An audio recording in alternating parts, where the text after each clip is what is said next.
Transiciones. El modelo terapéutico de Donald Winnicott. Sonia Abadi.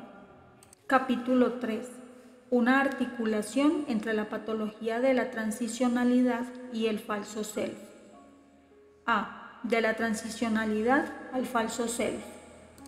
A lo largo de la obra de Donald Winnicott se va diseñando el modelo del individuo como un potencial dinámico que tiende a la consolidación.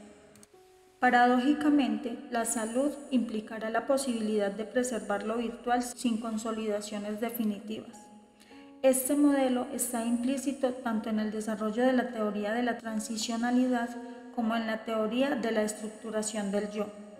A partir de esta observación intentaré el recorrido por los pares objeto transicional, objeto fetichizado y verdadero self, falso self, con las hipótesis de que el objeto fetichizado es al objeto y a los fenómenos transicionales como el falso self es al self verdadero. Donald Winnicott atribuye a un mismo significado a ambos fenómenos, el objeto fetichizado como accidente en el recorrido de los objetos de los fenómenos transicionales, la integración patológica defensiva como accidente en el pasaje de la no integración a la integración del yo. Pero más allá del modelo metapsicológico, existe una verdad clínica, el paralelismo y la confluencia en el desarrollo del individuo, de la capacidad de usar objetos y la integración del yo.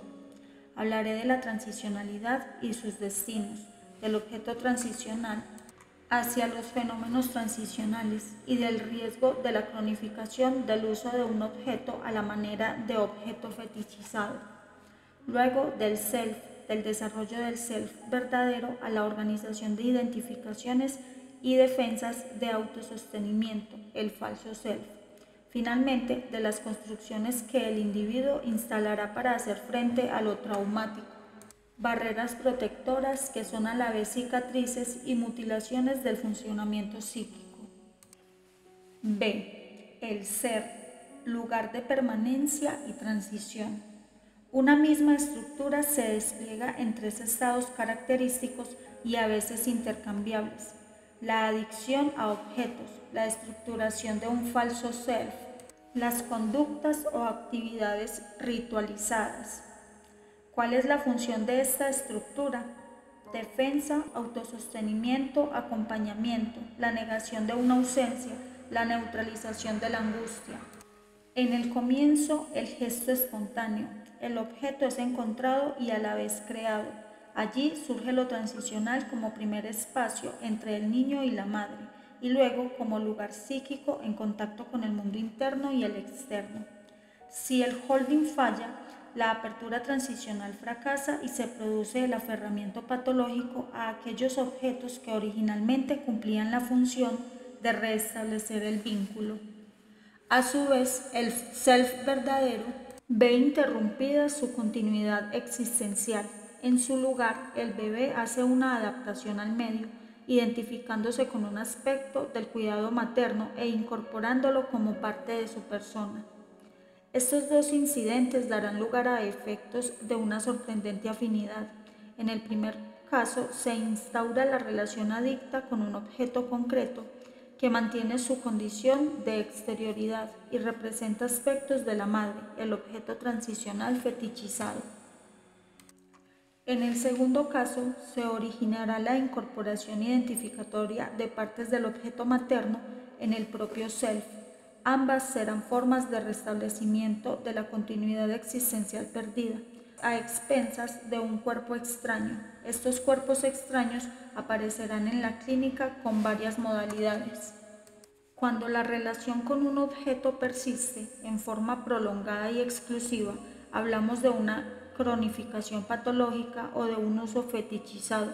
Allí el objeto no sirve para elaborar la ausencia, sino para negarla.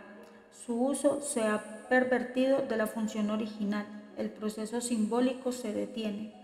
Esta forma de uso empobrece a toda la persona presente, como también a su potencial futuro. Aquí veremos diversas consecuencias: las adicciones, ciertas formas de consumismo, una búsqueda de satisfacción directa pero desdeña, por decir así, la posibilidad de sublimar la dificultad para estar a solas. Recordemos que Donald Winnicott nos mostraba la tenue línea que separaba el empleo positivo y negativo de estos objetos, entre el juego, la creatividad, el arte y el soñar por un lado, y el fetichismo, los robos, las adicciones, los rituales obsesivos por el otro lado. En el desarrollo individual, el psiquismo humano, sostenido por un ambiente facilitador, tiende a pasar de un estado de no integración a uno de integración. En esta integración, el individuo conserva la capacidad de volver a estados de no integración. Es en esos estados donde, desde Winnicott, se hace posible tanto el gesto espontáneo como la creatividad. Si el sostén ambiental falla, la integración utilizará recursos defensivos patológicos, generando soldaduras precoces e inamovibles, a la manera de un falso self, o de desintegraciones defensivas como en la psicosis. El falso self aparentemente confiere consistencia al self y sin embargo se halla figuradamente en su contorno, a la manera de coraza. Utilizaré como imagen y metáfora aquella diferencia que señala la biología entre los animales vertebrados y los moluscos. Los primeros tienen el esqueleto por dentro y las partes blandas por fuera, en tanto que los últimos tienen el esqueleto por fuera. Se hace claro así que el esqueleto interno funciona como estructura sostén que permite el crecimiento, la movilidad y la flexibilidad. A su vez, las partes blandas externas favorecen la permeabilidad y la sensibilidad. En el otro caso, todas estas funciones están empobrecidas o ausentes. La caparazón es rígida, con el consiguiente riesgo de fractura. Donald Winnicott hablará de la integración del yo como un proceso dinámico y del yo como lugar de transición. Se referirá a un self verdadero, fuente de lo espontáneo, y un falso self, consecuencia de la adaptación. El self, espacio en permanente cambio, modificado por las experiencias, heredero del self verdadero que ha madurado y crecido, es esencialmente transicional. El falso self será entonces un aspecto cristalizado del self que ha perdido su cualidad potencial y virtual. C. El origen de cada uno. En las adicciones observamos el uso fetichizado de un objeto externo que brinda seguridad, protección y completud.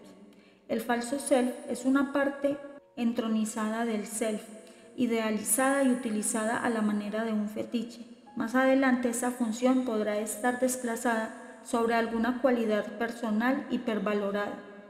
En la patología del objeto transicional, el garante del ser se halla en el afuera y a lo largo de la vida será transferido sobre alguna posesión material o estará en el origen de las conductas adictivas. En un caso, hay dependencia de un objeto externo y en otro la dependencia es de un aspecto interno. ¿Por qué un individuo hace una adicción y otro construye una estructura narcisista sobrevalorando un aspecto de su propia persona?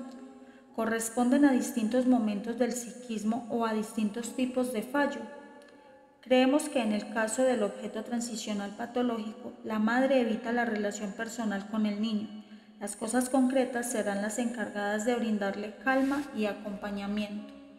En el otro modo de relación, la madre le transmite al hijo su certeza de que será capaz y maduro para autosostenerse y prescindir de ella. También se apoya excesivamente en su capacidad de comprender y tolerar las ausencias. Le atribuye cualidades adaptativas que el niño tiene que asumir aunque se sienta frustrado o atemorizado. D. De la clínica de lo potencial a la de la cristalización. Así como el uso fetichizado de los objetos es la patología de lo transicional y el falso self lo es del self, existen otras formaciones patológicas que se caracterizan por su inmovilidad y rigidez. Más aún, podemos considerar que en toda la clínica aparece un efecto de virtualidad con la posibilidad de cambio y crecimiento, y un efecto que he llamado cristalización y remite a una estructura defensiva consolidada e inapelable. El origen de estas soldaduras inertes deberá buscarse en el fracaso del holding. Cuando esto sucede, el ambiente hace intrusión en el psiquismo infantil, generando la aparición de las agonías primitivas y la vivencia de derrumbe. La continuidad existencial se interrumpe y se pone en movimiento mecanismos de defensa de alto poder, pero también de alto costo. Mecanismos primitivos que tienen un efecto de mutilación para el psiquismo. Las integraciones patológicas, el autosostenimiento, el uso adicto de objetos son algunos ejemplos de esta consolidación cicatricial cuyo objetivo es la restauración de la identidad perdida. Las rupturas de la continuidad existencial son una experiencia ineludible del vivenciar humano y generan diferentes reacciones según su calidad, intensidad y duración. También según el momento evolutivo del niño o la fortaleza del yo del adulto. Finalmente, la capacidad del ambiente de contener la situación de ruptura influirá favorablemente en la posibilidad de elaboración y el restablecimiento de la integridad. Si el individuo es inmaduro o frágil y el ambiente le falla masivamente, la tendencia será el derrumbe y el vacío en sus distintas versiones, desde la depresión hasta la muerte misma. Si la defensa es posible, la alternativa será una consolidación patológica, generando un espacio demasiado lleno por aferramiento a un objeto transicional fetichizado o estructuración de una coraza sintomática. Si todo va bien, la elaboración transicional, el individuo recupera la integridad, ampliada por nuevas experiencias y capacidades. Esta posibilidad favorece el desarrollo dinámico del sujeto, ya que implica tanto la capacidad de usar diferentes objetos como la configuración de un self de gran plasticidad y capaz de vivir distintas experiencias. Estos tres modelos persistirán en el individuo organizando la experiencia futura. Ante cada ruptura, crisis o pérdida de referentes, objetos o espacios, recurrirá a alguno de estos tres estilos. Serán creaciones propias, sintomáticas, pobres, invalidantes o vitales, ricas y originales. Desde Donald Winnicott, la transicionalidad, el self verdadero como una parte de la persona en permanente creación. Desde Freud, la sublimación como transformación de los impulsos primarios para fines diferentes. También la simbolización como posibilidad de trasladar el significado de un objeto a otro. La movilidad de la libido, de las defensas y de las adaptaciones. Movimiento, cambio, cierto grado de ambigüedad tolerable, cierto grado de no integración posible. El otro modelo será el de lo estático e inmovible. Allí donde debería estar lo transicional, aparecerá el objeto fetichizado. Donde estaba el verdadero ser, surgirá el falso self defensivo que impide el crecimiento. En lugar de la sublimación, la represión o la actuación, con el consiguiente estrechamiento de la vida psíquica. Esta estructura en las otras patologías. Ejemplifiquemos en las distintas patologías el lugar de lo inherente. En las neurosis, el síntoma, transición empobrecedora e invalidante. En la psicosis, la restitución y las construcciones delirantes que emparchan al yo y sueldan su relación con el mundo. En las adicciones, la negación del desamparo a través del uso de un objeto protector. En general, en todas las patologías narcisistas encontramos una expansión compensatoria del self ante la vivencia de desvalorización o fragilidad. Quiero incluir también la defensa maníaca ante la depresión y la contrafobia como reacción contra la fobia. También las perversiones responden a este modo de funcionamiento. La escena perversa en su monótona repetición sería esencial para el equilibrio del yo.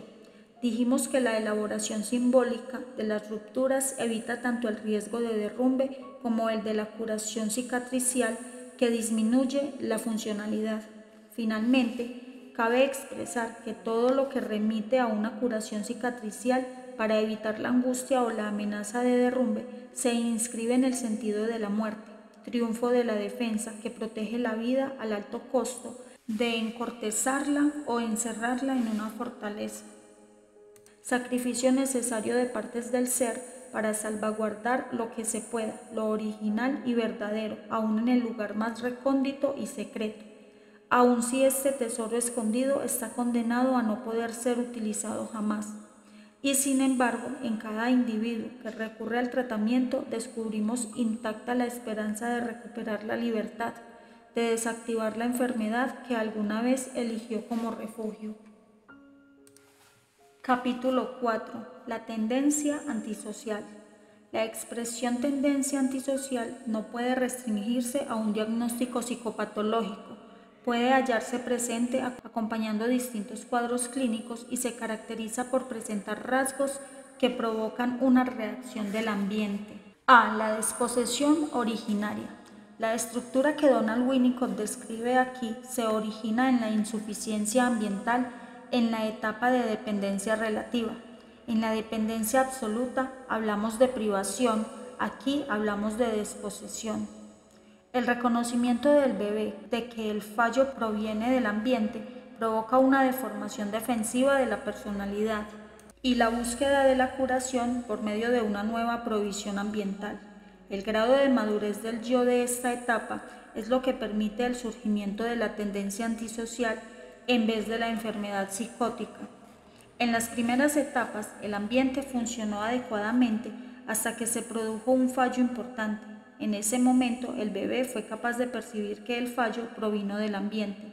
Todas las conductas se originan en esta percepción y en el reclamo auténtico que él realiza hacia el ambiente, si bien reclama del ambiente actual un daño producido por un fallo del ambiente temprano.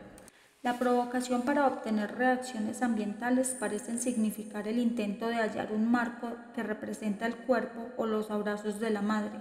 Estos comportamientos se expresan a través de dos aspectos fundamentales: la búsqueda de objeto y su destrucción. Recordemos que en la vertiente erótica, la búsqueda de objeto se acompaña de la búsqueda de satisfacción. ¿Cómo se origina la tendencia antisocial? Al comienzo la adaptación materna funcionaba adecuadamente, hasta el momento en que se produjo un fallo importante. La pérdida ocurre en un momento en que el niño ya puede discernir su dependencia y por lo tanto percibir que el desajuste proviene del ambiente. Tanto es así que en el análisis este niño es capaz de recordar a través del juego, el sueño o el relato los aspectos esenciales de la desposesión original. No se trata aquí del fallo en la satisfacción de las demandas instintivas, ya que la frustración es parte inevitable de la función materna. Se trata de no fracasar en el sostenimiento, no dejar caer al bebé y atender a las necesidades del yo. Donald Winnicott describe una secuencia en la estructuración de este cuadro.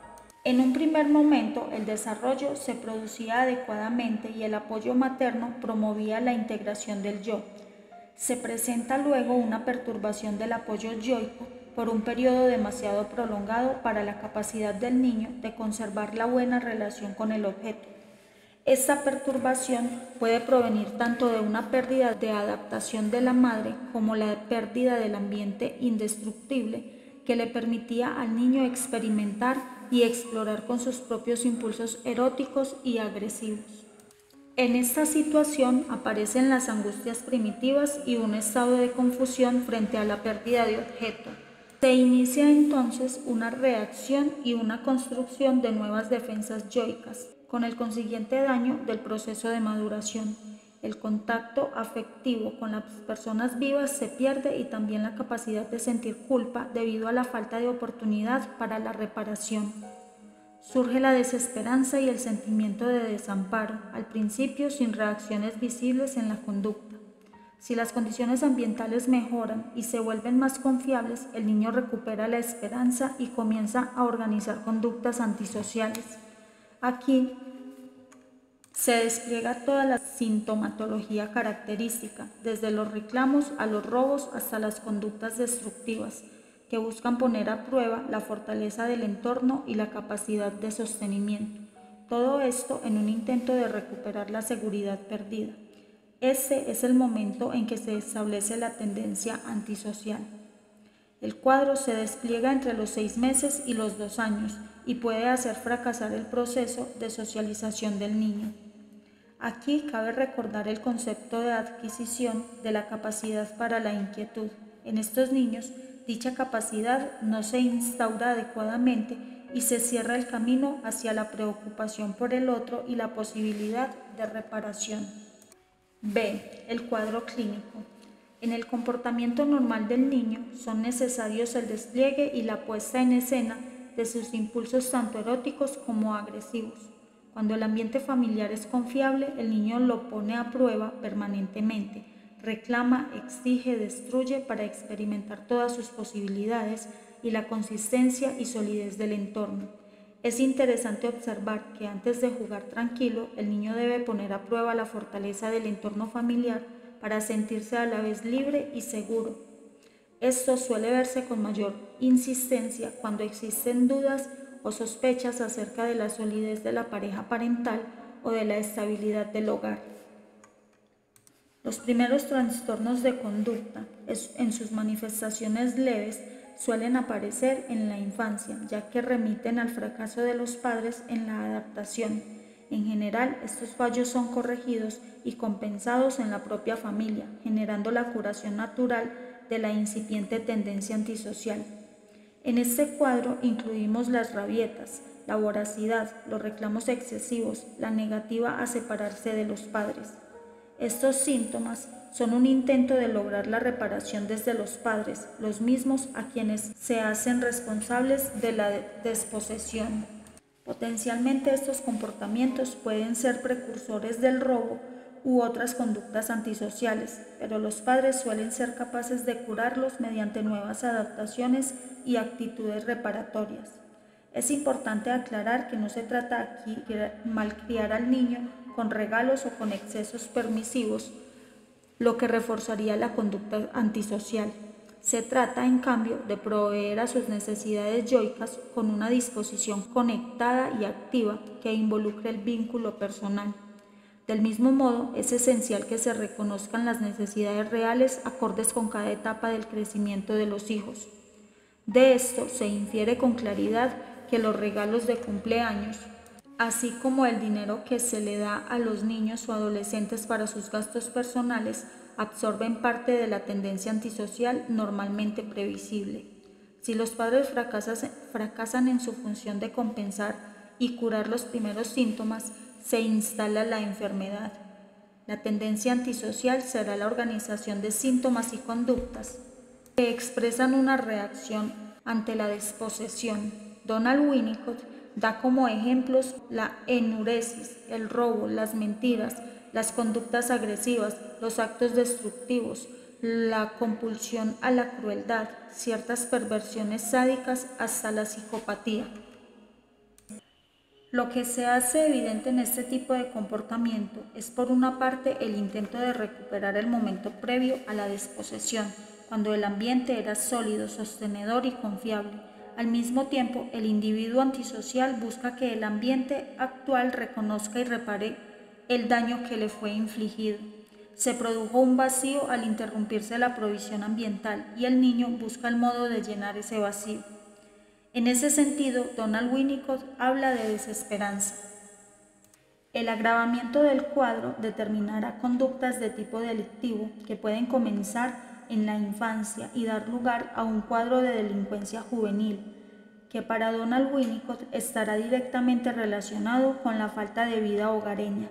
Cuando el buen ambiente interno no ha tenido oportunidad de desarrollarse, se hace necesario un control externo que favorece las condiciones de seguridad necesarias para poder desplegar sus actividades personales. Si el entorno es destruido, el niño se ve invadido por la ansiedad e intenta buscar un encuadre sostenedor fuera de su familia primaria. Pretende hacer reaccionar a los cuidadores, parientes o maestros. Cuando esta búsqueda fracasa, puede apelar a la sociedad, provocándola a través de comportamientos agresivos o transgresores. Los robos en la escuela y más adelante en el mundo social tendrán como origen la misma búsqueda del ambiente materno, pero ahora se hallan complicados por la necesidad de encontrar límites o figuras paternas que frenen su destructividad. Ese robo es entonces un pedido de ayuda que generalmente fracasa, ya que la sociedad comprende poco y tolera mal este tipo de reclamos. La falta de límites resulta enloquecedora y aniquila la vivencia de libertad. El ataque a la sociedad tiene el sentido de recuperar el control externo. Los fallos más graves y los fracasos repetidos en la búsqueda de un ambiente producirán un estado de profunda decepción y desesperanza, cuyo resultado será la estructuración de una psicopatía.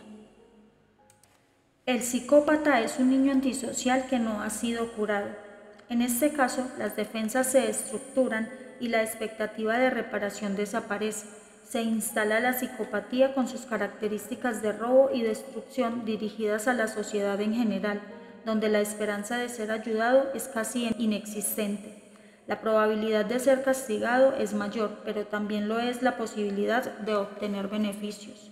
En estos casos nos encontraremos ante un cuadro más severo e inmodificable. El acting antisocial se vuelve importante para el individuo debido a los beneficios secundarios que le aporta, el dominio sobre los otros, la ganancia material, la sensación de poder.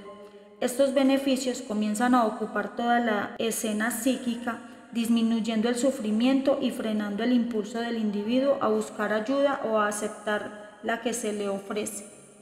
C. La desposesión en la neurosis.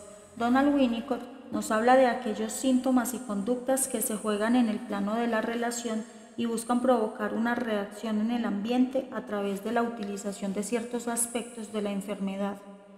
Cuando los comportamientos antisociales aparecen en la conducta de un neurótico, resulta importante detectar los síntomas de desposesión. Estos síntomas evidencian daños de origen temprano en la estructura psíquica y precisan de un sostenimiento yoico. Las conductas que se observan, si bien pueden tener varios niveles de significación, tienen en común un elemento que obliga al ambiente a participar. La bulimia, así como la anorexia, representan aspectos de autorreparación y de venganza hacia el entorno frustrante. En la avidez por el objeto se hallan condensados dos significados, el robo y la destrucción. La voracidad es un síntoma antisocial muy común, estrechamente ligado a la inhibición del apetito. En este sentido, todas las conductas compulsivas, como la acumulación de objetos, el consumismo, el derroche, responden a una misma necesidad. El robo y la compra tienen una única raíz, en el deseo de apoderamiento del objeto. Para estudiar más a fondo el robo, tendría que referirme al deseo compulsivo de salir a comprar algo, una manifestación común en la tendencia antisocial que encontramos en nuestros pacientes psicoanalíticos. Escaparse de la escuela, faltar al trabajo, salir del levante implican un doble movimiento de fuga transgresora y de esperanza difusa de encontrar algo satisfactorio. Siempre desde el punto de vista clínico, dentro de la misma categoría a que pertenece el salir a comprar algo, encontramos la salida sin finalidad alguna, a modo de rabonas, manifestaciones de una tendencia centrífuga que reemplaza el gesto centrípeto implícito en el robo. D. El tratamiento. Para Donald Winnicott, hay un primer tiempo en que la desposesión es compensada mediante cuidados especiales dentro del marco familiar. También la escuela u otras instituciones pueden enmendar esta desposesión, proveyendo un contexto ambiental reparador. Allí o en la psicoterapia, el auxilio adecuado lleva al niño a retroceder al momento anterior a la desposesión y a redescubrir el objeto bueno y el ambiente humano contenedor que le permitan experimentar impulsos eróticos y agresivos. En el tratamiento de distintos tipos de pacientes, el surgimiento de un aspecto de tendencia antisocial se presenta cuando somos convocados a intervenir y responder a demandas y conductas que exigen una réplica directa en forma de indicaciones, puesta de límites o ajuste del encuadre. Aparece como una modalidad particular de resistencia que desplaza el análisis fuera del campo de la metáfora, del símbolo, finalmente de lo psíquico. Esto genera un problema técnico. Retomando los conceptos winnicottianos de madre-objeto y madre-ambiente, podríamos hablar aquí de un momento del análisis en que el paciente solicita al analista en su función de ambiente reparador, pero inevitablemente se haya condenado a utilizarlo como madre-objeto, es decir, como objeto parcial. El paciente precisa de un sostenimiento yoico, pero lo busca a través de irritar al analista, curioseando los objetos del consultorio, creando dificultades con el pago o los horarios, expresando demandas que exigen satisfacciones concretas. En el caso de la tendencia antisocial como estructura predominante en pacientes graves propensos al acting y a las manipulaciones de estilos psicóticos, se requieren encuadres especiales. En el tratamiento de niños y adolescentes, se debe tener en cuenta que la tendencia antisocial se desplegará en su máxima intensidad dentro de la situación analítica, ante la confiabilidad del ambiente terapéutico u otros soportes complementarios. Deben esperarse que los síntomas se agraven. Además, el analista se verá obligado a hacerse cargo de aspectos del entorno, dar directivas, orientar a la familia, contactar instituciones. La cuestión esencial es proveer al niño o al adulto de un encuadre que pueda poner a prueba para experimentar con sus impulsos. Esto puede ocurrir tanto dentro de la psicoterapia como en algún marco institucional que ofrezca estabilidad y un nuevo suministro ambiental. Donald Winnicott afirma que el marco institucional que permita gradualmente ciertas dosis de libertad es indispensable en el tratamiento de estos pacientes. Tanto es así que sin él la psicoterapia es casi imposible.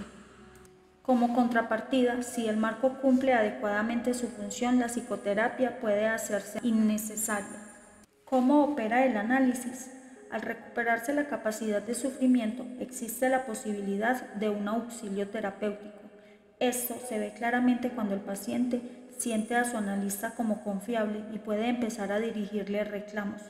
Los afectos reaparecen y si la respuesta del ambiente no es vengativa, puede surgir sentimientos de inquietud y preocupación por el otro, a la vez que la capacidad de reparación. A esto Donald Winnicott llamó un ciclo benigno, con aumento de la confianza recíproca y disminución de los sentimientos persecutorios de ambas partes.